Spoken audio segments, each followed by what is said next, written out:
2082 साल जेठ महिनाको 16 गते राति परेको अविरल वर्षाका कारण यसरी पुल पुलेसाहरू यो पैनी पनि यसरी भरिभराउ र दैनिक जसो हिँडुल गर्ने यो बाटो हो।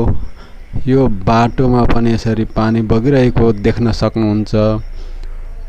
यसरी चाहिँ 16 गते बेलुका अविरल वर्षा भएको कारणले यो दैनिक जसो हिँडुल गर्ने बाटोहरूमा यसरी पानी बगिरहेको देख्न सक्नुहुन्छ। यहाँ मानिसहरू पनि हिँड्दै गरेको दृश्य पनि यहाँहरूले देख्न सक्नुहुन्छ। यो चाहिँ 16 गते बेलुका 2082 साल जेठ महिनाको 16 गते बेलुका परेको अविरल वर्षाको कारणले यति विघ्न बाढी आएको देख्न सक्नुहुन्छ। यो बाटोमै पानी बग्ने गरी यसरी चाहिँ पानी परेको दृश्यहरू यहाँहरूले देख्न सक्नुहुन्छ। पानी बगिरहेको छ, यो बाटो हो। यो बाटोमा यसरी पानी निरन्तर बगिरहेको छ र अन्य खेतबारीहरूतिर पनि पानी भरिभराउनै छ।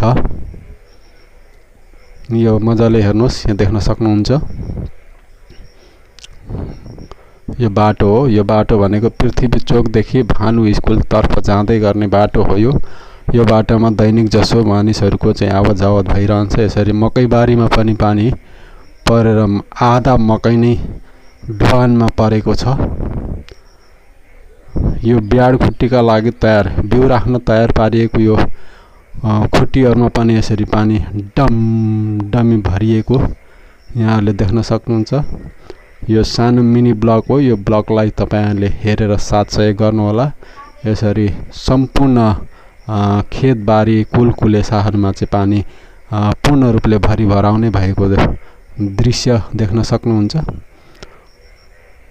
यो चाहिँ तपाईको बियाड बिउ राख्नका निमित्त बनाइएको खुट्टीमा यसरी पानी भरिएको छ।